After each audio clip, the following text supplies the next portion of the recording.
Assalamualaikum warahmatullahi wabarakatuh. Waalaikumsalam. Innal hamdalillahi nahmaduhu wa nasta'inuhu wa nastaghfiruh wa na'udzu billahi min shururi anfusina wa min sayyiati a'malina man yahdihillahu fala mudhillalah wa man yudlil fala hadiyalah. Asyhadu an la ilaha illallah wahdahu la syarikalah wa asyhadu anna Muhammadan abduhu wa rasuluh. Ya ayyuhalladzina amanu taqullaha haqqa tuqatih wa la tamutunna illa wa antum muslimuna amma ba'du. Fa inna asdaqal hadithi kitabullah wa khairal hadi hadi Muhammadin sallallahu alaihi wasallam wa syarrul umuri muhdatsatuha wa kullu muhdatsatin bid'ah wa kullu bid'atin dhalalah wa kullu dhalalah finnar. Ma'asyiral muslimin ikhwani fid din rahimani wa rahimakumullah jami'an. Alhamdulillah, kita bersyukur kepada Allah Subhanahu wa taala, malam hari ini kita dapat berjumpa dan bertemu kembali di majelis ilmu ini. Kita akan melanjutkan pembahasan kita, itu masih dengan pembahasan kitab ataupun syarah dari kitab Al-Wajibat.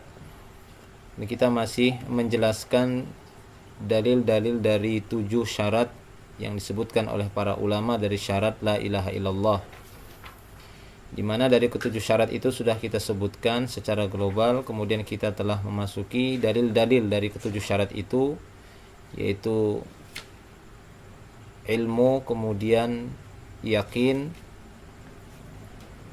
kemudian setelahnya al-ikhlas, as-sidq, kemudian mahabbah, al-inqiyad, dan al-qabul.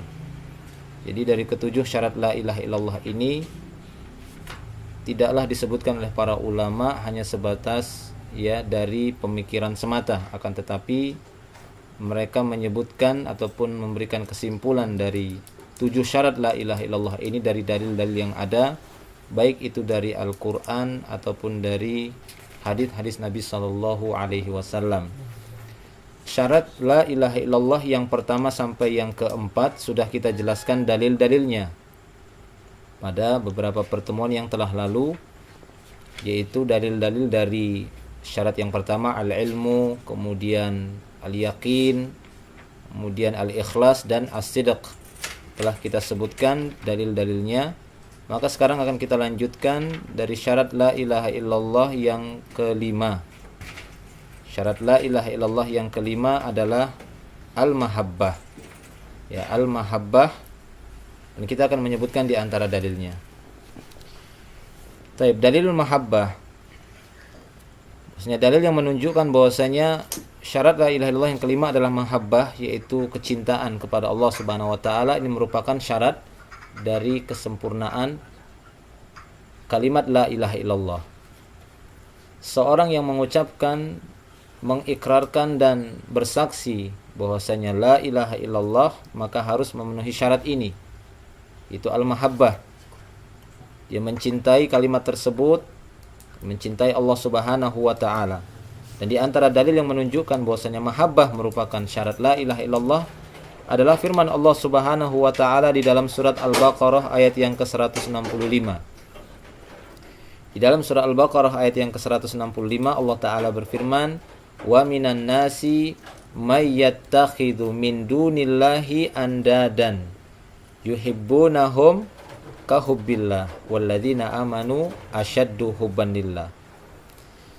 Allah Subhanahu wa taala berfirman yang artinya dalam surah Al-Baqarah ayat yang ke-165, "Wa minan nasi may yattakhidhu min dunillah andadan." Di antara manusia, kata Allah Subhanahu wa taala, ada orang-orang yang menjadikan min dunillah, yaitu selain Allah, dia jadikan sebagai andad, sebagai niddan, yaitu tandingan. Jadi Allah Subhanahu wa taala ditandingkan dengan yang lainnya. Jadi Allah taala mengatakan sebagian manusia atau di antara manusia ada yang menjadikan selain Allah Subhanahu wa taala sebagai tandingan-tandingan. Yuhibbunahum kahubbillah. Ini dia syahidnya. Mereka, yaitu di antara manusia tadi, mencintai andad, tandingan-tandingan selain Allah tadi. Mereka mencintainya seperti mencintai Allah Subhanahu wa taala. Jadi kadar kecintaan mereka kepada Allah dengan tandingan-tandingan selain Allah itu sama kadar kecintaannya. Padahal kita dapati bagaimana Allah Subhanahu wa taala menyebutkan bahwasanya tidak ada yang semisal dengan Allah. Maka kecintaan itu atau kecintaan kepada Allah Subhanahu wa taala tidak boleh disamakan dengan yang lainnya. Kecintaan kepada Allah Subhanahu wa taala merupakan kecintaan yang paling utama yang harus dimiliki orang-orang yang beriman, terutama orang-orang yang sudah mengikrarkan kalimat la ilaha illallah. Makanya ayat selanjutnya Allah taala mengatakan walladzina amanu asyaddu hubban lillah. Adapun orang-orang yang benar-benar beriman, mereka sangat cinta kepada Allah Subhanahu wa taala. Asyaddu hubban lillah. Benar-benar sangat mencintai Allah Subhanahu wa taala. Beda halnya dengan selain mereka. Seperti yang disebutkan di awal ayat. Mayattakhidhu min dunillahi andad yuhibbunahum kahubbillah. Jadi mereka mencintai sesembahan-sesembahan mereka selain Allah itu sama seperti cintanya mereka kepada Allah Subhanahu wa taala. Maka dari sini bisa kita dapati bahwasanya orang-orang musyrik juga cinta Allah. Syahidnya yang harus kita pahami. Orang-orang musyrik juga cinta Allah. Jadi kalau ada kita dapati ya sebagian manusia mengatakan kami juga cinta Allah sebagaimana kalian cinta Allah Subhanahu wa taala. Maka lihat Allah Subhanahu wa taala membedakannya bahwasanya orang-orang yang beriman itu benar-benar sangat cinta kepada Allah. Adapun mereka selain orang-orang yang beriman, orang musyrik, orang kafir, mereka benar-benar mencintai Allah, tapi cintanya mereka kepada Allah sama seperti cintanya mereka kepada sekutu-sekutu Allah Subhanahu wa taala. Tandingan-tandingan selain Allah Subhanahu wa taala. Nah, demikian. Jadi ini jelas beda. Jadi hanya sebatas klaim mengatakan saya cinta Allah, jangankan kita orang-orang muslim, orang-orang kafir musyrik juga mengatakan cinta Allah Subhanahu wa taala. Baik, demikian. Ya, walladzina amanu asyaddu hubban lillah. Maka inilah syahidnya. Ya, ini syahidnya kata ya ulama di sini bahwasanya ini merupakan dalil muhabbah wa annaha syartun min syuruti la ilaha illallah. Ini merupakan syarat di antara syarat la ilaha illallah. Wa minan nasi, pada kalimat wa minan nasi ini menunjukkan kondisi dan keadaan orang-orang musyrik kata beliau. Jadi kalimat wa minan nasi yadhkuru ta'ala halal musyrikina. Yadhkuru ta'ala halal musyrikina bihi fid dunya. Allah Subhanahu wa taala menyebutkan tentang kondisi orang-orang musyrik itu di dunia. Itu wa minan nasi ini yang dimaksud adalah orang-orang musyrik. Nah, kemudian Allah Subhanahu wa taala menyebutkan bagaimana kondisi cinta mereka kepada Allah disekutukan kepada selain Allah Subhanahu wa taala disamakan. Padahal Allah taala telah mengatakan seperti firman Allah Subhanahu wa taala dalam surat Maryam. Allah Subhanahu wa taala berfirman, "Hal ta'lamu lahu samiyya?" Apakah kalian tahu ada yang sama dengan Allah? Nah, ini pertanyaan bukan untuk tapi pertanyaan untuk mengingkari, istifhamu ingkari. Bertanya tapi untuk mengingkari bahwasanya tidak ada yang sama dengan Allah Subhanahu wa taala. Di dalam surat Maryam ayat yang ke-60-an. Rabbus samawati wal ardi wa ma bainahuma fa'budhu wastabir li ibadatihi hal ta'lamu lahu samiyya. Ya, Rabbus samawati wal ardi wa ma bainahuma. Bahwasanya Allah lah Rabb yang mengatur segala sesuatu yang di langit dan di bumi ini. Wa ma bainahuma, dan apa yang ada di antara keduanya. Ini menunjukkan tauhid rububiyah, Rabbu, yaitu tauhid rububiyah. Kemudian setelah itu Allah langsung menyambungnya, fa'budhu wastabir li ibadatihi. Sembahlah dia, ibadahilah dia, dan sabarlah di dalam menyembahnya, dalam beribadah kepadanya. Ini tauhid ibadah atau tauhid uluhiyah. Dan terakhir Allah mengakhiri ayat ini dengan hal ta'lamu lahu samiyya. Tahukah kalian ada yang sama dengan Allah? Ya, ini tauhid asma'u was sifat. Makanya kalau ada yang bertanya kepada kita bahwasanya pembagian tauhid 3 itu pembagian yang bid'ah, maka katakan tidak. Ini ayatnya menyebutkan 3 tauhid itu, walaupun enggak disebutkan 3, tapi di sana diurut oleh Allah tauhid rububiyah, uluhiyah, dan tauhid asma sifat. Nah, sudah ada petunjuknya di dalam Al-Qur'an. Karena ada sebagian ya orang-orang yang mungkin tidak suka dengan ya dakwah Ahlussunnah wal Jamaah yang membagi tauhid ada 3. Kemudian mereka mengatakan pembagian tauhid ada 3 itu bid'ah. Kalian juga terjatuh kepada bid'ah katanya. Padahal tidak ya kan ya. Ini sudah ada. Itu belum lagi kita lihat dari dalil-dalil yang begitu banyak yang mengarahkan kita kepada 3 pembagian tauhid ini. Nah, demikian ikhwan fillah rahimani wa rahimakumullah wa iyyakum jami'an.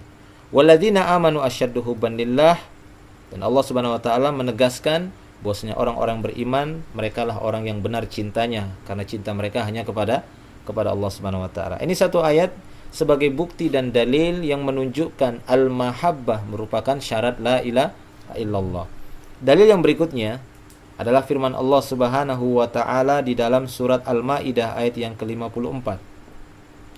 Di sana Allah Subhanahu wa taala berfirman, "Ya ayyuhalladzina amanu man yartadda minkum an dinihi."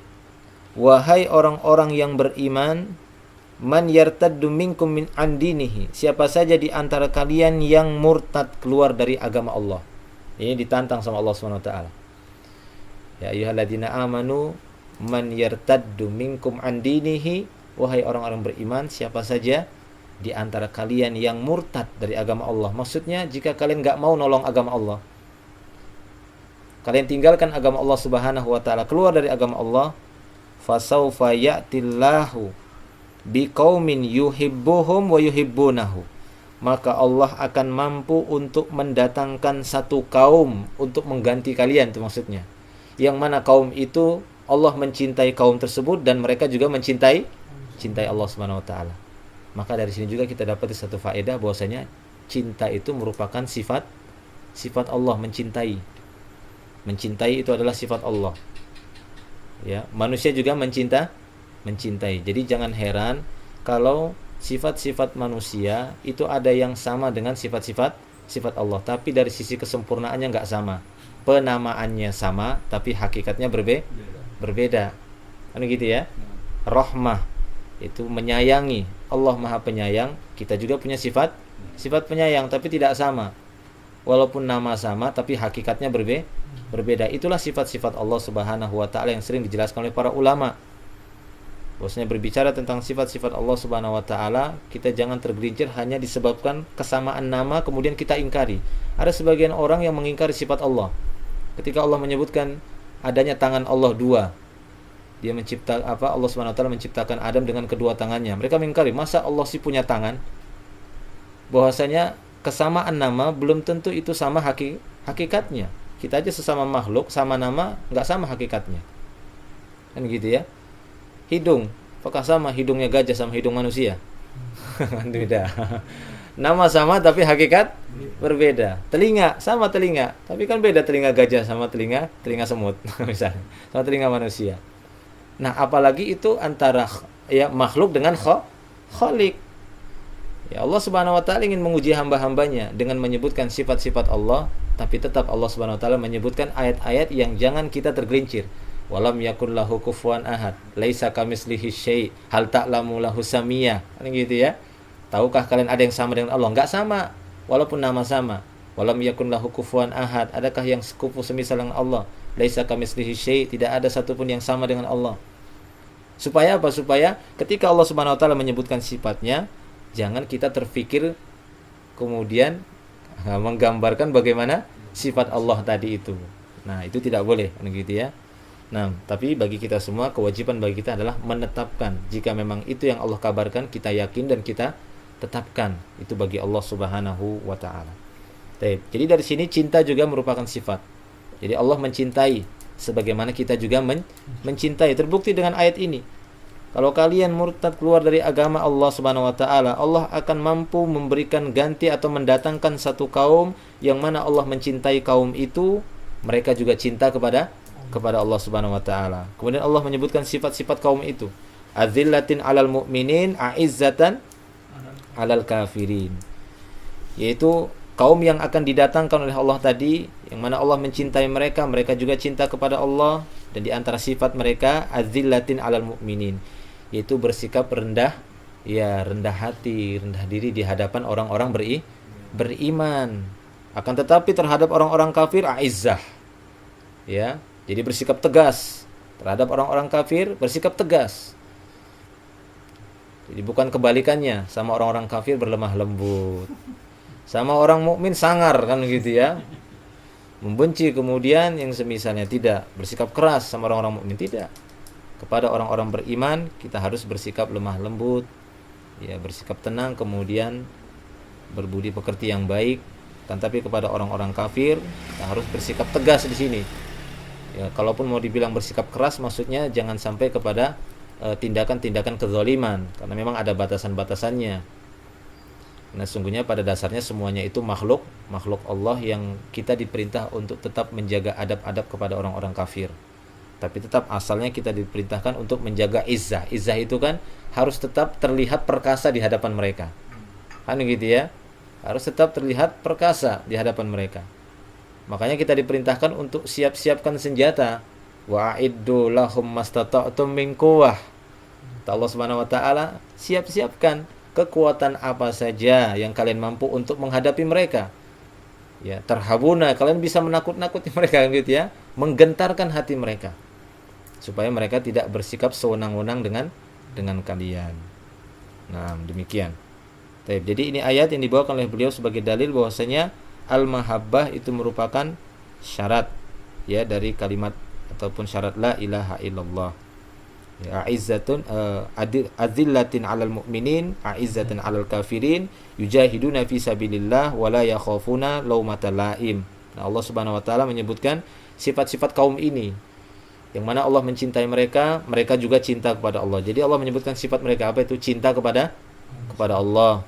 Kemudian berlemah lembut dengan orang-orang beriman, bersikap tegas, ya, perkasa di hadapan orang-orang kafir, yujahiduna fi sabilillah, berjuang di jalan Allah, berjihad, memperjuangkan, baik itu berjihad dengan harta ataupun berjihad dengan jiwanya, mengorbankan harta ataupun mengorbankan jiwanya. Ini makna jihad fisabilillah. Wala yakhafuna laumata laim, dan mereka adalah orang-orang yang tidak takut dengan celaan orang-orang yang mencela. Nah, ini sifat-sifat orang-orang yang mencintai Allah Subhanahu wa taala, yaitu berlemah lembut dengan orang mukmin, sikap tegas dengan orang-orang kafir, memperjuangkan agama Allah Subhanahu wa taala dengan sungguh-sungguh, kemudian tidak khawatir dan tidak takut dengan celaan orang-orang yang mencela. Karena terkadang kita dapati orang-orang muslim itu baru dapat celaan satu saja sudah langsung lari. Kan gitu ya. Baru dikritik sedikit aja, itu apa itu? Kok janggut-janggutan? Aduh, malu ah. Sampai-sampai bilang darurat lagi. Ya. Wah, darurat ini katanya. Jadi segala sesuatu pakai kaidah lagi kan gitu ya. Ad-darurat tubihul mahdzurat. Bahwasanya darurat itu bisa membolehkan hal-hal yang diharam. Ya, mencukur janggut itu haram, tapi ini darurat, daripada dituduh teroris ya cukur aja. Nggak bisa seperti itu ya. Ya, Masya Allah. Seperti yang saya dapati ya terutama di negara-negara Saudi yang mereka itu sengaja isbal gitu ya, darurat katanya, supaya jangan dituduh teroris, tuduh khawarij. Padahal itu jelas-jelas negara yang sangat memperhatikan hukum Islam kan gitu ya. Nah, demikian. Jadi wala yakhafuna laumata laim. Jangan takut dengan ya celaan orang-orang yang mencela. Ini merupakan ya ujian yang datang dari Allah Subhanahu wa taala untuk menguji keimanan kita ketika kita dicela ataupun karena keistiqomahan yang kita miliki gitu ya. Kemudian karena ya ketegasan yang kita miliki, tamassuk bisunnah, maka akan diuji oleh Allah Subhanahu wa taala. Taib. Kemudian di dalam ayat yang lain, dalam surat Muhammad ayat yang ke-38, di sini juga Allah Subhanahu wa taala menyebutkan bagaimana Allah Subhanahu wa taala memberikan sedikit ancaman jika kalian tidak mau menolong agama Allah. Ya, dalam surat Muhammad itu wa in tatawallau yastabdil qauman ghairakum tsumma la yakunu amsalakum. Wa in tatawallau, jika kalian berpaling, artinya di sini tatawallau, kalian enggak mau nolong agama Allah. Ya, kalian lari dari agama Allah Subhanahu wa taala. Tidak ada yang mau satu pun yang mau menolong agama Allah Subhanahu wa taala. Maka apa kata Allah Subhanahu wa taala? Yastabdil qauman ghairakum. Allah akan mampu untuk memberikan ganti satu kaum yang lebih baik dari kalian. Mudah bagi Allah mengganti satu kaum. Ya, jadi sesungguhnya bukan berarti Allah Subhanahu wa taala tidak sanggup menolong agamanya sendiri, tapi Allah ingin menguji orang-orang yang beriman, maukah mereka menolong agama Allah Subhanahu wa taala? Sehingga tatkala Allah Subhanahu wa taala mentakdirkan agar mereka mengorbankan sesuatu untuk membuktikan iman mereka dengan memberikan pertolongan kepada agama Allah, apakah mereka mau menolongnya ataukah mereka lari? Nah, maka kata Allah Subhanahu wa taala, wa in tatawallau, kalau kalian lari, tidak mau menolong agama Allah, Allah Subhanahu wa taala akan mampu mengganti satu kaum selain kalian. Summa la yakunu amsalakum. Kemudian pengganti kalian itu, mereka itu tidak akan sama seperti kalian. Masya Allah ya. Jadi ini teguran yang cukup keras dari Allah Subhanahu wa Ta'ala yang menegur orang-orang yang beriman agar mereka jangan lari ketika mereka mendapati ada musuh-musuh Allah Subhanahu wa Ta'ala yang ingin mencela agama Allah, ingin merendahkan, memusuhi ya kaum muslimin. Maka justru jangan berpaling, tapi hendaklah kita yaitu memperjuangkannya, berjihad, membela agama Allah Subhanahu wa Ta'ala. Jangan cepat berputus asa kemudian lari dengan mengatakan tidak bisa ditolong agama Allah Subhanahu wa Ta'ala. Ya, lari. Maka kalau kalian ingin berpaling, ya jelas Allah Subhanahu wa Ta'ala mampu untuk mengganti yang lebih baik. Baik, demikian ikhwan fillah rahimani wa rahimakumullah wa iyyakum jami'an. Nah, kemudian di antara dalil dari sunnah masih dengan syarat mahabbah ini. Tadi kita telah sebutkan beberapa ayat yang menunjukkan tentang dalil-dalil ataupun bukti-bukti dari syarat yang kelima ini, mahabbah. Sekarang dari as-sunnah ataupun dari hadis-hadis Nabi sallallahu alaihi wasallam, yaitu satu hadis yang sahih dari jalur Anas bin Malik radhiyallahu anhu. Dia berkata, qala Rasulullah sallallahu alaihi wasallam, salatun man kunna fihi wajada halawatal iman. Ada 3 hal, barang siapa yang 3 perkara tersebut ada pada diri seseorang, niscaya dia akan mencicipi manisnya iman. Dia akan merasakan manisnya iman. Jadi iman itu bisa dirasakan manisnya ya. Iman itu bisa dirasakan manisnya. Maka Nabi SAW mengatakan bahwasanya ada 3 hal, jika ini ada pada seseorang, dia akan rasakan manisnya iman itu. Berarti jika 3 hal ini tidak ada, ya sulit untuk merasakan bagaimana manisnya iman. Paling tidak ya dia bisa merasakan manisnya permen saja. Ya, manisnya iman tidak dirasakan. Apa itu 3 hal tersebut? Beliau sallallahu alaihi wasallam mengatakan, ayyakunallahu wa rasuluhu ahabba ilaihi mimma siwahuma. Allah dan Rasulnya dia jadikan yang paling dia cintai pada dirinya daripada selain keduanya. Jadi Allah dan Rasulnya yang lebih dia cintai dari selainnya. Itu mendahulukan cintanya kepada Allah kemudian kepada Rasulullah sallallahu alaihi wasallam. Ini yang lebih dia dahulukan daripada hartanya, daripada keluarganya, ya, daripada ya segala sesuatu yang dia dapati. Maka dia dahulukan cintanya tersebut di dalam hatinya kepada Allah Subhanahu wa Ta'ala dan kepada Rasulnya. Itu yang lebih dia dahulukan. Maka niscaya dia akan merasakan nikmat dan manisnya keimanan tersebut.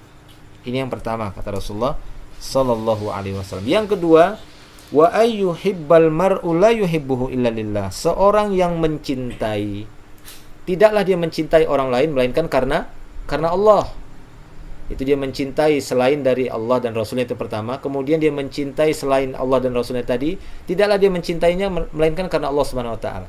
Dia mencintai istrinya karena Allah Subhanahu wa Ta'ala. Dia mencintai temannya karena Allah Subhanahu wa Ta'ala. Dia mencintai anaknya karena Allah Subhanahu wa Ta'ala.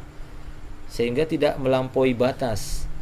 Kalau sampai selain dari Allah dan Rasulnya ini lebih dia cintai, nah ini bisa berbahaya. Apalagi kalau selain Allah ada yang lebih dia cintai. Ya, jadi kadar kecintaannya itu lebih kepada selain Allah daripada Allah Subhanahu wa Ta'ala. Waliyadzubillah. Ini apa bedanya dengan orang-orang musyrik yang disebutkan pada ayat tadi, begitu ya. Wa minan nasi may yattakhidhu min dunillahi andadan yuhibbunahum kahubbillah. Baik. Kalau menyamakan cintanya Allah dengan selain Allah saja sudah syirik gitu ya. Lalu gimana kalau ya cintanya kepada selain Allah lebih besar daripada cintanya kepada Allah? Ini sudah lebih parah itu. Karena tadi ayatnya tadi di sana disebutkan yuhibbunahum kahubbillah. Kaf di situ kan kaf tasbih. Jadi disamakan. Jadi sama kadar cintanya kepada Allah dengan selain Allah. Ini saja sudah musyrik. Lalu gimana kalau selain Allah Subhanahu wa Ta'ala lebih dia cintai kan gitu ya. Daripada Allah sendiri. Kalau 50% aja sudah musyrik. Gimana kalau 99% Allahnya 1%. Nah, ini sudah parah sudah ya. Nah, demikian. Jadi wa ayyuhibbal mar'u la yuhibbuhu illa lillah. Itu seorang yang mencintai, tidaklah dia mencintai melainkan karena Allah Subhanahu wa Ta'ala. Ini yang kedua. Maka dia akan merasakan manisnya iman. Kalau dia mencintai selain Allah dan Rasulnya itu karena Allah Subhanahu wa Ta'ala. Dia cinta kepada hartanya itu juga karena Allah Subhanahu wa Ta'ala. Nah, demikian. Kemudian yang ketiga kata Nabi sallallahu alaihi wasallam, wa ayyakraha ayyauda fil kufri ba'da iz anqadhahu Allahu minhu kama yakrahu ayyukdzafa finnar. Yang ketiga, dia benci kembali kepada kekufuran. Benci balik kepada kekufuran. Nah, ini dia akan rasakan manisnya keimanan. Jadi wa ayyakraha ayyauda fil kufri ba'da id anqadhahullahu minhu. Setelah Allah Subhanahu wa taala menyelamatkan dia. Karena sungguhnya ikhwan fiddin rahimani wa rahimakumullah, keimanan yang kita miliki saat ini bukanlah semata-mata hasil perjuangan kita pribadi. Ini merupakan hidayah dan anugerah yang patut kita syukuri, yang tidak boleh kita lupakan. Makanya di sini yang ketiga ini, untuk mendapatkan manisnya iman, kita merasakan bahwasanya Allah Subhanahu wa taala telah menanamkan kebencian dalam diri kita terhadap kekufuran. Jadi siapa yang mampu membenci kekufuran, benci kemaksiatan, benci kefasikan, maka insya Allah dia akan merasakan manisnya iman. Ya, sebagaimana dia benci kalau dia dilemparkan kembali ke dalam neraka.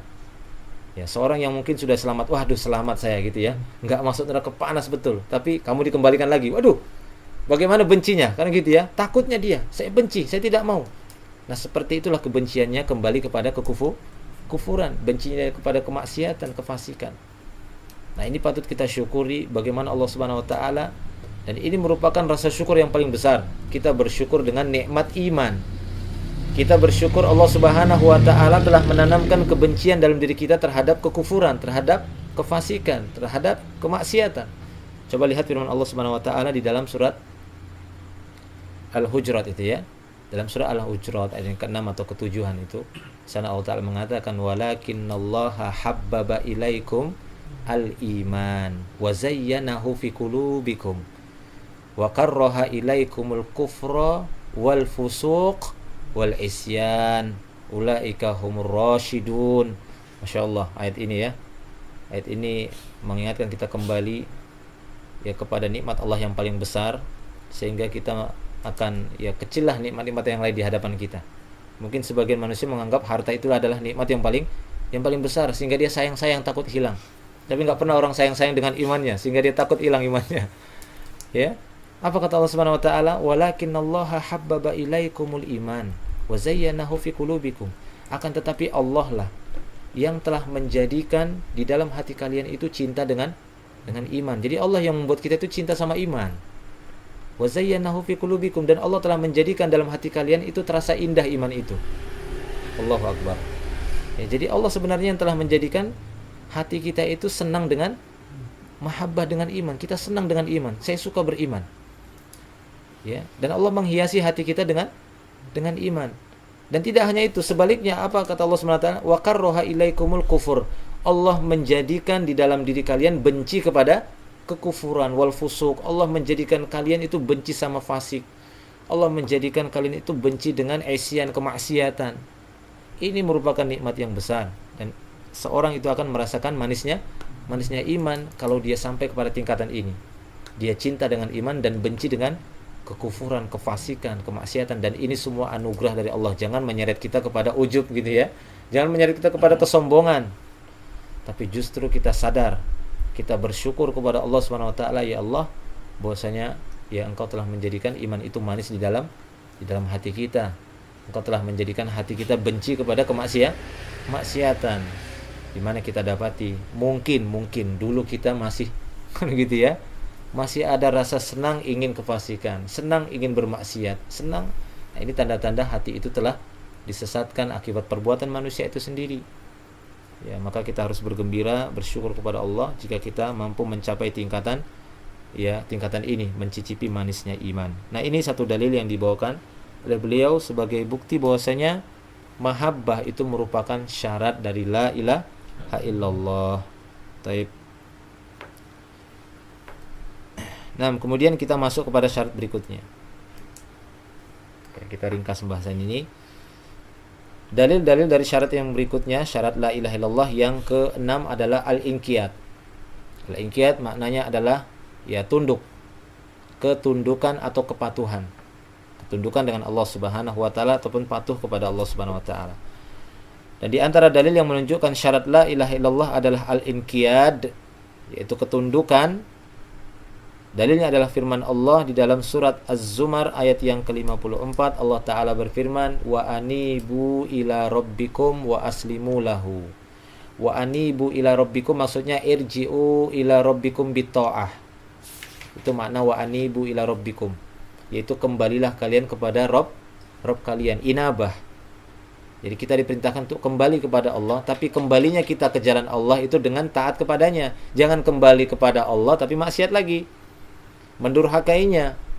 Tapi wa anibu ila rabbikum, yakni irji'u ila rabbikum bitta'ah. Rujuklah kalian kepada Allah Subhanahu wa taala, kembalilah ke jalan Allah dengan melaksanakan ketaatan kepadanya. Jadi itu maksudnya. Wa aslimu lahu, dan Allah taala mengatakan setelah inabah yaitu Islam. Islam bermakna istislam, dan ini pernah kita jelaskan di awal-awal kitab ya Al-Wajibat ini. Islam bermakna istislam, dan istislam itu secara bahasa artinya tunduk, ketundukan. Makanya ini dijadikan oleh para ulama sebagai syarat yang keenam adalah al-inqiyad, tunduk dengan konsekuensi kalimat la ilaha illallah. Apa konsekuensi kalimat la ilaha illallah? Bahwasanya la ma'budu bihaqqin illallah, enggak boleh beribadah kecuali hanya kepada Allah. Ya kita tunduk, kita patuhi, kita tunduk dengan konsekuensi ini. Ya jangan beribadah kepada yang lainnya, hanya kepada Allah saja. Nah inilah makna al-inqiyad, tunduk dengan perintah-perintah Allah Subhanahu wa taala dengan larangan-larangannya, kembali ke jalan Allah dengan taat kepadanya. Wa aslimu lahu, yaitu mengislam. Jadi makna Islam itu artinya tunduk gitu ya. Kadang orang-orang yang menyebut bahwasanya dia Islam, Muslim, kan tapi tidak menunjukkan makna dari keislamannya, karena Islam itu bermakna istislam, yaitu inqiyad, tunduk. Ya bermakna ketundukan. Sehingga di sini juga beliau membawakan firman Allah Subhanahu wa taala, yaitu firman Allah dalam surah An-Nisa ayat yang ke-125. Allah taala berfirman, "Wa man ahsanu dinan mimman aslama wajhahu lillah wa huwa muhsin." Perhatikan ayat ini, Allah taala mengatakan wa man ahsanu dinan. Ya, siapakah yang lebih baik agamanya? Kata beliau di sini, waman ahsanu dinan, yakni la ahada ahsanu dinan. Tidak ada seorang pun yang lebih baik agamanya, melainkan siapa itu? Mimman aslama wajhahu lillah. Tidak ada yang lebih baik agamanya kecuali seorang yang mengislamkan wajahnya kepada Allah. Nah, ini apa maksudnya ini? Aslama wajhahu lillah, Islam wajah. Mengislamkan wajah itu apa maksudnya? Maksudnya wajahnya Islam, hatinya tidak, bukan ya. Tapi wajah itu mewakili seluruh anggota tubuh, itulah wajah. Ini gitu ya. Makanya itu dijadikan patokan ataupun standar untuk mengukur cantik atau jeleknya seorang. Gimana wajahnya? Biasa begitu ya. Gimana wajahnya? Wah, ganteng ataupun cantik. Enggak ada orang gimana jempolnya. Dari tanya seperti itu ya, untuk ciri-ciri, mewakili ciri-ciri seorang. Dia biasanya sudah diwakil dari wajahnya. Nah, demikian. Makanya jangan heran juga kalau ada beberapa ayat Allah Subhanahu wa taala menyebutkan tentang wajah Allah Subhanahu wa taala. Wa yabqa wajhu rabbika dzul jalalil ikram. Ya, dan tetap kekallah wajah Rabbmu. Jadi tidak akan bisa, karena seluruhnya akan binasa, tapi tetap kekallah wajah Allah. Lalu bagaimana dengan yang lainnya, sifat-sifat Allah? Bagaimana dengan betis Allah, kaki Allah? Itu kan disebutkan. Allah menyingkap betisnya. Allah memasukkan telapak kakinya nanti ke neraka. Kan gitu ya. Allah ada selendangnya, ada tangannya, Allah ada matanya, Allah berbicara. Nah, ini sifat-sifat Allah Subhanahu wa taala. Tapi disebutkan wajah. Nah, Allah juga ada wajahnya, kan gitu ya. Wajah Allah Subhanahu wa taala. Nah, demikian. Jadi ini mewakili. Disebutkan wajah Allah berarti mewakili, bukan berarti Allah hanya punya wajah saja dan tidak punya sifat yang lainnya. Nah, demikian. Ikhwan fillah rahimani wa rahimakumullah wa iyyakum jami'an. Ini makna Islam wajah. Yaitu Islam wajah mewakili, menundukkan seluruh anggota tubuh kita, tunduk dengan perintah Allah Subhanahu wa taala. Makanya diakhiri wa huwa muhsin. Wa huwa muhsin di sini kata para ulama muttabi ala sunnati Nabi sallallahu alaihi wasallam. Yaitu orang-orang yang mengislamkan wajahnya, maksudnya ikhlas, hanya beribadah kepada Allah. Dan ketika dia beribadah, ibadahnya juga ibadah yang ihsan. Muhsin itu ihsan ibadahnya. Maksudnya ibadah yang ihsan itu apa? Ibadah yang sesuai dengan syariat. Bukan ibadah tapi nggak tahu, kan gitu ya. Nggak jelas ibadahnya ini dari mana sumbernya. Islam tapi mengikuti ibadah atau tata cara ibadah orang-orang di luar Islam. Nah, ini tidak benar. Jadi ini ayat mewakili bahwasanya ketundukan kepada Allah Subhanahu wa taala adalah tunduk dengan kalimat la ilaha illallah itu dengan konsekuensinya, kemudian melaksanakan ibadah sesuai dengan syariat yang dibawa oleh nabinya, itu Nabi Muhammad sallallahu alaihi wasallam. Tapi kemudian juga firman Allah Subhanahu wa taala dalam surat Luqman ayat yang ke-22. Di sana Allah taala berfirman, "Wa man yuslim wajhahu ilallah." Kalau tadi mimman aslama wajhahu lillah, kalau ayat ini wa man yuslim wajhahu ilallah. Ya, jadi dua hal ini memang agak sedikit berbeda, lillah dan ilallah, kan tapi hampir serupa maknanya, sama-sama ya diperuntukkan hanya kepada Allah Subhanahu wa taala. Wa man yuslim wajhahu ilallah. Dan siapakah yang mengislamkan wajahnya, menundukkan wajahnya kepada Allah Subhanahu wa taala, wa huwa muhsin. Nah, disebutkan lagi. Dan dia dalam keadaan muhsin. Ini sama seperti yang kita sebutkan tadi tafsirannya ataupun penjelasannya, dan itu saya kutip dari beberapa penjelasan para ulama. Nah, namun di sini ada sedikit tambahan, dari ayat ini ada tambahan faedah, karena di sini dalam surat Luqman ini Allah Ta'ala mengatakan, wa man yuslim wajhahu ilallah wa huwa muhsin faqad istamsaka bil urwatil wuthqa. Siapa saja yang telah mengislamkan wajahnya ilallah kepada Allah wa huwa muhsin, artinya amalannya juga ihsan, faqad, maka sungguh kata Allah, istamsaka bil urwatil wuthqa, sungguh orang seperti ini benar-benar telah berpegang dengan tali yang sangat kokoh, tali yang kuat, urwatul wuthqa. Nah, para ulama mentafsirkan apa itu tali yang kuat adalah kalimat la ilaha illallah. Itu kalimat la ilaha illallah, tali yang kuat itu. Maksudnya kalimat tauhid. Maka sungguh orang-orang yang sudah menundukkan ya wajahnya, menundukkan seluruh anggota tubuhnya patuh sama Allah, beramal sesuai dengan syariat Allah Subhanahu wa taala, maka sungguh orang seperti ini benar-benar telah berpegang dengan kalimat tauhid, kalimat la ilaha illallah. Maka jelaslah ini merupakan dalil yang menunjukkan bahwasanya al-inqiyad adalah bagian dari syarat la ilaha illallah. Tunduk itu merupakan, ketundukan merupakan syarat la ilaha illallah, dari syarat pengucapan atau pengikraran la ilaha illallah. Baik. Nah, kemudian juga di sini beliau membawakan firman Allah Subhanahu wa taala untuk lebih menjelaskan sejauh mana ketundukan ini, yaitu tunduk dengan hukum-hukum Allah, terutama hukum yang sudah dijelaskan oleh Nabi kita Muhammad sallallahu alaihi wasallam, yaitu firman Allah dalam surah An-Nisa ayat yang ke-65. Di sana Allah taala berfirman, "Fala wa rabbika la yu'minuna hatta yuhaqqimuka fima syajara bainahum summa la yajidu fi anfusihim harajan mimma qadaita wa yusallimu taslima." Disebutkan juga kata Islam di sini. Jadi benar-benar terima dengan ya apa adanya, tunduk ya. Islam benar-benar dia ya tunduk, patuh dengan apa yang sudah diputuskan oleh Rasulullah. Kita baca makna ayatnya ataupun artinya. Fala wa rabbika, maka sekali-kali tidak, demi Tuhanmu, demi Rabbmu ya Muhammad. Maksudnya di sini sumpah, Allah bersumpah. Ya, jadi Allah bersumpah dengan namanya sendiri. Ya, jadi Allah Subhanahu wa taala, fala wa rabbika la yu'minuna.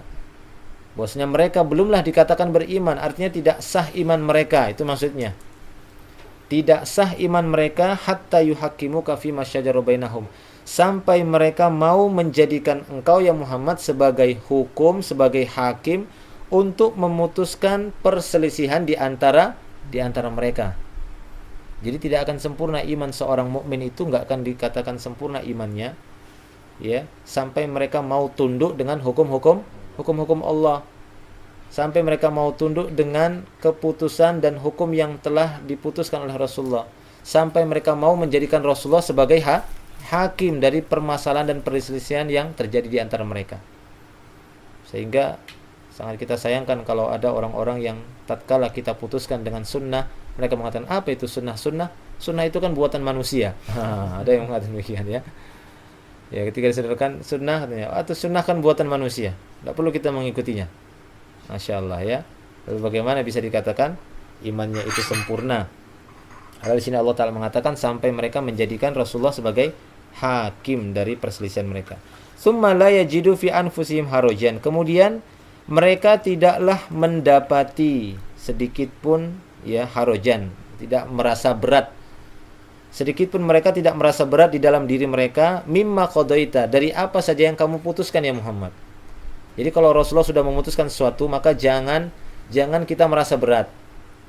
Ya, kalau Allah Subhanahu wa taala atau Rasulnya memutuskan bahwasanya ya seperti ini caranya, jangan merasa berat. Kalau Rasulullah sallallahu alaihi wasallam mengatakan bahwasanya tidak boleh kalian melampaui batas di dalam memujiku, maka jangan merasa berat. Harus kita bersikap pertengahan dan jangan terlalu berlebihan memuji Rasulullah. Itu contoh saja gitu ya. Jadi keputusan-keputusan yang datang dari Rasulullah yang memutuskan ini begini hukumnya, ini begini hukumnya, maka jangan kita merasa berat walaupun awal-awalnya tidak cocok atau tidak sesuai, bahkan berlawanan dengan hawa nafsu kita. Maka hendaklah kita tunduk dan patuh dengan keputusan Rasulullah, wa yusallimu taslima, dan mereka mau menerima dengan lapang dada. Jadi menerima, tunduk. Baik, demikian ikhwan fillah rahimani wa rahimakumullah wa iyyakum jami'an. Kemudian di antara dalil dari sunnah, dari hadis, yaitu sabda Nabi sallallahu alaihi wasallam. Di dalam sebuah hadis Nabi sallallahu alaihi wasallam bersabda, la yu'minu ahadukum hatta yakuna hawahu tabi'an lima ji'tu bih. Wa hadha huwa tamamul inqiyad wa ghayatuhu. Ini merupakan kesempurnaan ketundukan seorang hamba dan puncak ketundukan, yaitu ya bisa didapati di dalam hadis ini. Apa kata Nabi sallallahu alaihi wasallam? Beliau bersabda, la yu'minu ahadukum hatta yakuna hawahu tab'an lima ji'tu bih. Tidaklah sempurna keimanan salah seorang di antara kalian sehingga hawa nafsunya ya mengikuti apa yang aku bawa, yaitu mengikuti syariat Nabi sallallahu alaihi wasallam. Jadi ini kata Nabi sallallahu alaihi wasallam bahwasanya tidak sempurna keimanan salah seorang di antara kalian sehingga hawa nafsunya mengikuti apa yang aku bawa, hatta yakuna hawahu tabi'an lima ji'tu bih. Jadi hawa nafsunya mengikuti apa yang dibawa oleh Rasul, maksudnya syariat Rasulullah sallallahu alaihi wasallam. Adapun orang-orang yang tidak mengikuti syariat Nabi sallallahu alaihi wasallam, berarti dia telah mengikuti hawa nafsunya atau telah menjadikan hawa nafsunya sebagai Tuhan. Ya, seperti firman Allah di dalam surat Al-Jathiyah, Allah taala menegurnya, afara'aita man ittakhadha ilahahu hawahu. Ya, apakah pernah engkau mendapati ataupun melihat ya Muhammad orang-orang yang telah menjadikan hawa nafsunya sebagai ilahnya, hawa nafsunya sebagai Tuhannya. Kenapa? Karena sungguhnya ketika dia dapati syariat Allah Subhanahu wa taala atau dia dapati keputusan dari Nabi sallallahu alaihi wasallam, dia tolak. Kenapa? Karena tidak sesuai dengan hawa nafsu. Maka dipertanyakan siapa sebenarnya Tuhan dia. Kalau syariat Allah saja dia tolak hanya gara-gara memenangkan hawa nafsunya, maka pantas saja Allah mengatakan afara'aita man ittakhadha ilahahu hawahu. Pernahkah kamu melihat orang-orang yang menjadikan ilahnya itu hawa nafsunya? Ya, karena ketika datang syariat Allah Subhanahu wa taala, dia lebih memilih hawa nafsu. Nah, maka dipertanyakan, sekarang yang menjadi Tuhan siapa? Apakah hawa nafsunya yang Tuhan ataukah Allah Subhanahu wa taala? Demikian. Nah, demikian ikhwan fillah rahimani wa rahimakumullah. Jadi untuk menunjukkan bahwasanya ketundukan seorang yang telah mengikrarkan la ilaha illallah, maka dia wajib untuk memenuhi ya syarat ini, yaitu inqiyad, tunduk dengan konsekuensi kalimat la ilaha illallah tersebut. Wallahu a'lam bishawab. Yang terakhir. Ya, yang terakhir ya, sabar ya. Nah, yang terakhir. Yang ketujuh. Yang ketujuh dari syarat la ilaha illallah adalah al-qabul, menerima. Kalau tadi yang keenam al-inqiyad. Apa bedanya al-inqiyad dengan al-qabul? Apa bedanya tunduk dengan menerima? Tunduk dengan kalimat la ilaha illallah, dan yang terakhir ini menerima kalimat la ilaha illallah. Ya, jadi tunduk kata para ulama, kata al-inqiyad syarat yang keenam ini sifatnya lebih khusus. Kan gitu ya, sifatnya lebih khusus dibandingkan al-qabul, menerima. Kalau menerima ini sifatnya lebih umum. Artinya dia harus menerima ketika Islam itu datang, kalimat la ilaha illallah, konsekuensi apa saja yang terkandung di dalamnya harus dia terima. Apapun itu, jangan pikir-pikir lagi, kan gitu ya. Harus dia terima. Kalau tunduk tadi itu berkaitan dengan pelaksanaannya, tunduk atau tidak dia. Nah, kalau qabul menerima, yaitu dia menerima, harus menerima secara kafah, secara totalitasnya. Ya, udkhulu fi silmi kafah. Masuklah ke dalam Islam, maksudnya sini bermakna qabul. Dia harus menerima Islam itu secara utuh, itu terlebih dahulu. Ya, jadi jangan ada gitu ya, sedikit pun ada rasa untuk menolaknya, tapi harus dia terima secara utuh. Nah, beliau di sini membawakan firman Allah Subhanahu wa taala, dan ini sebagai dalil yang dibawakan oleh para ulama untuk menunjukkan al-qabul merupakan syarat dari la ilaha illallah, yaitu firman Allah dalam surah Az-Zukhruf ayat yang ke-23. Allah taala berfirman, dan ini ayat yang cukup panjang, kita bacakan. Wa kadzalika ma arsalna min qablika fi qaryatin min nadhirin illa qala mutrafuha inna wajadna aba'ana ala ummatin wa inna ala atharihim muqtadun. Ya, kita terjemahkan dulu sebagiannya.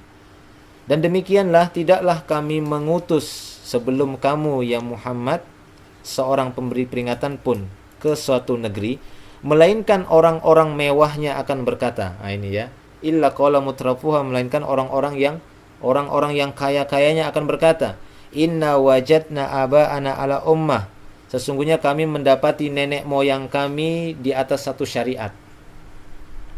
Di atas satu ummah, maksudnya di atas satu syariat ataupun tata cara ibadah. Nah, ini dia model-modelnya. Illa qala mutrafuha, ini biasanya tindakan orang-orang kaya satu negeri, mungkin kaya semua, ketika datang ya ajaran yang benar kepadanya, mereka mengatakan sesungguhnya kami mendapati nenek moyang kami di atas satu syariat. Maksudnya apa? Maksudnya mereka mengatakan wa inna ala atharihim muqtadun, kami hanya mengikuti kebiasaan nenek moyang kami saja. Asar itu kan jejak-jejak mereka maksudnya. Wa inna ala asarihim, kami di atas asar mereka saja, sudah di atas asar ataupun jejak nenek moyang kami. Muqtadun itu qudwah maksudnya. Kami hanya meneladani apa yang ditinggalkan oleh agama nenek moyang kami. Makanya sampai-sampai muncul persepsi ataupun muncul ya satu ungkapan, khususnya ya sejauh yang saya ketahui di Indonesia, nggak tahu kalau di Brunei ya. Indonesia ada orang-orang yang mengatakan, ya, ada sebagian orang di negeri kita di Indonesia ini membawa ajaran Islamnya Saudi. Nah, gitu ya. Maka ini tidak perlu, karena Islam kita ya Islam Indonesia. Islam kita adalah Islam Indonesia. Jadi kita bingung, loh kok jadi banyak begini Islam. Nanti Islam Malaysia, Islam Brunei, Islam Saudi, Islamnya Indonesia, Islamnya Cina gitu ya, Islamnya Amerika. Loh, ini gimana? Yang mana Islam? Padahal Allah Ta'ala mengatakan dalam surah Al-Hajj, ya, huwa sammakum muslimin min qablu wa fi hadza. Dalam surah Al-Hajj, Allah Ta'ala mengatakan, dialah Allah yang telah menamakan kalian dengan muslimin. Sama kalian semua muslimin dimanapun kalian berada, yang namanya muslimin, muslim Islam, alal kitab wasun wasunnah, pegangannya di atas Al-Quran dan sunnah. Tidak ada, kami Islam Indonesia. Ya, jangan kalian bawa ajaran ini. Ini kan Islamnya Saudi, ini Islamnya Mesir, ini Islamnya Libanon, Islamnya Suriah. Masya Allah, kan gitu ya. Jadi mana kesatuan Islam itu? Yang di mana Allah Subhanahu wa taala menyebutkan dalam Al-Qur'an, innamal mu'minuna ikhwah. Sesungguhnya orang-orang mukmin itu bersaudara. Mana persaudaraannya? Gitu ya. Nah, demikian. Karena ada sebagian, ya ini saya dapati, bahkan ya pernyataan seperti ini baru saya dapati ya kurang lebih sebulan atau 2 bulan yang saya lupa itu pernyataan seorang tokoh yang ada di Indonesia ini di satu acara, ketika dia ya memberikan komentar, dia mengatakan, ya Islam kita Islam Indonesia katanya. Islam Indonesia, apakah yang dia maksud itu mempertahankan budaya-budaya Indonesia yang itu mungkin bertabrakan dengan Islam itu sendiri, syariat Islam itu sendiri. Kemudian dengan berdalih mengatakan ini kan Islamnya Saudi. Waliyadzubillah. Padahal kalau kita ingin melihatnya, ya kita tanya dia, ya dasar-dasar Islamnya Indonesia itu apa? Kalau dia mengatakan, oh dasar-dasarnya mungkin kitab apa kan gitu ya, mungkin kitab-kitab Buddha kan gitu ya, mungkin kitab Primbon, nah itu lain, bukan Islam berarti. Tapi kalau dia mengatakan, oh Islam Indonesia dasar-dasarnya, pegangannya, landasannya adalah ya Al-Quran dan hadis-hadis Rasulullah. Ayo kita lihat bersama, ya cocok atau tidak kan begitu ya. Kalau tidak cocok ya kita cocokkan supaya kita semua sama di atas Al-Quran. Wa'tasimu bihablillahi jami'a. Jadi i'tisamlah kalian, berpegang teguhlah kalian dengan tali Allah yang satu, semuanya sama, yaitu Al-Qur'an dan sunnah Rasulullah. Itu jelas. Jadi tidak ada tawar-menawar lagi. Taib. Jadi ini merupakan model-model yang sudah ada semenjak dulu. Kadzalika, kata Allah di sini, ya demikianlah. Ya. Tidaklah kami mengutus seorang pemberi peringatan pun kepada satu negeri sebelummu ya Muhammad, ya, melainkan orang-orang kayanya akan berkata, kami sudah mendapati ajaran nenek moyang kami ya seperti inilah dari dulu agama yang kami pegangi.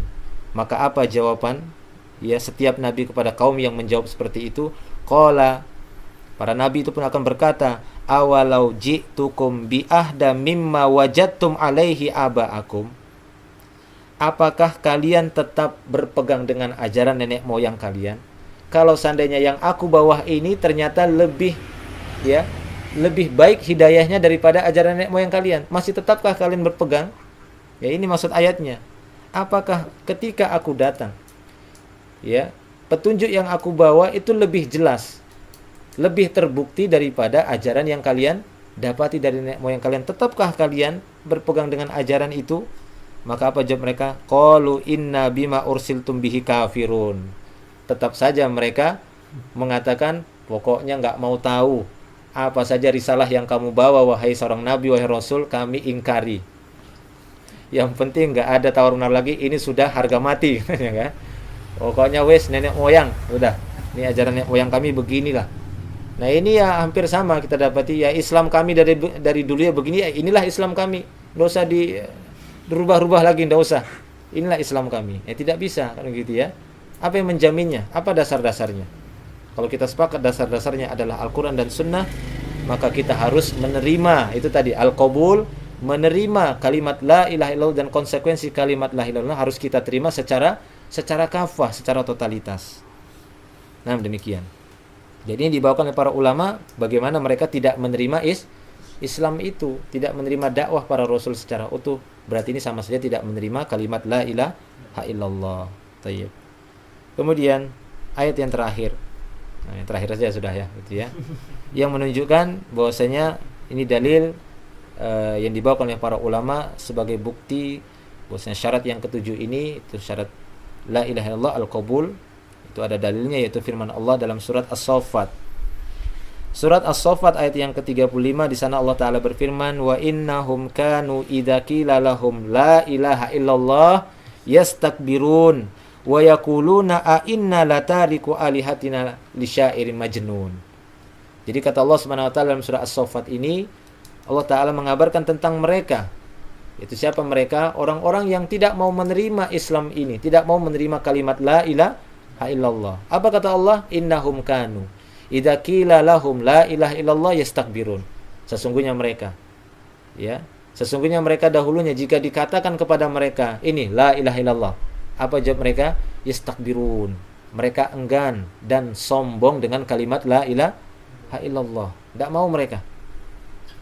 Ya, jadi bukan berarti hanya kalimat la ilaha illallah kemudian menolak, tapi konsekuensinya juga menolak karena ini berkaitan dengan syaratnya. Ada orang-orang yang menyatakan Islam tapi ketika ditunjukkan kepadanya, ini loh konsekuensi la ilaha illallah itu tidak boleh beribadah kepada selain Allah. Kemudian dia tolak, nggak bisa itu. Boleh itu, nggak apa-apa. Nggak apa-apa beribadah kepada selain Allah. Ini kan cuma wasilah saja, misalnya begitu. Ini kan cuma perantara saja. Kami tetap kok mintanya sama Allah. Padahal ini sebenarnya konsekuensi la ilaha illallah harus berdoa hanya kepada Allah, tapi dia jadikan selain Allah sebagai perantara misalnya. Ya ini sama saja, apa bedanya dengan makna ayat ini? Innahum kanu, sungguhnya mereka dulu kalau dikatakan la ilaha illallah atau disebutkan konsekuensi la ilaha illallah, maka mereka sombong, tidak mau menerimanya. Wa yaqulun, dan mereka pun menjawab, a inna latariku alihatina lisyairin majnun. Apakah kami harus meninggalkan Tuhan-Tuhan kami ini, katanya. Itu dia. Apakah kami harus meninggalkan Tuhan-Tuhan kami, sembahan-sembahan kami yang kami sembah selama ini harus kami tinggalkan hanya gara-gara seorang penyair gila ini? Maksudnya siapa? Mereka ingin mencela Rasulullah, itu ya, mencela Rasulullah. Pantaskah kami meninggalkan Tuhan-Tuhan kami hanya gara-gara penyair ini? Jadi Rasulullah itu udah penyair yang gila. Ya. Itu sampai terkenal di Indonesia gitu ya, penyair gila gitu ya. Nah, demikian. Taib ikhwan fillah rahimani wa rahimakumullah. Jadi ini merupakan dalil dari syarat yang ketujuh al-qabul, bahwasanya kalimat la ilaha illallah itu harus kita terima dengan lapang dada, begitu ya. Kita harus menerimanya. Ini globalnya, umumnya. Walaupun nanti di sana ada al-inqiyad yang keenam, itu kepada hukum-hukumnya dan perintah-perintahnya kita harus tunduk melaksanakannya. Adapun secara keumumannya maka harus kita terima apapun yang datang di dalam Islam ini, walaupun terkadang kita belum bisa melaksanakannya, ataupun walaupun terkadang kita merasa ya enggan dengan cara-cara seperti itu. Apa contohnya? Seperti poligami biasanya. Ini dia. Seperti poligami. Ya, di dalam Islam itu suatu hal yang sudah diperbolehkan. Ini contoh saja, bukan berarti kan gitu ya. Ini contoh. Dan mungkin banyak hal yang lain.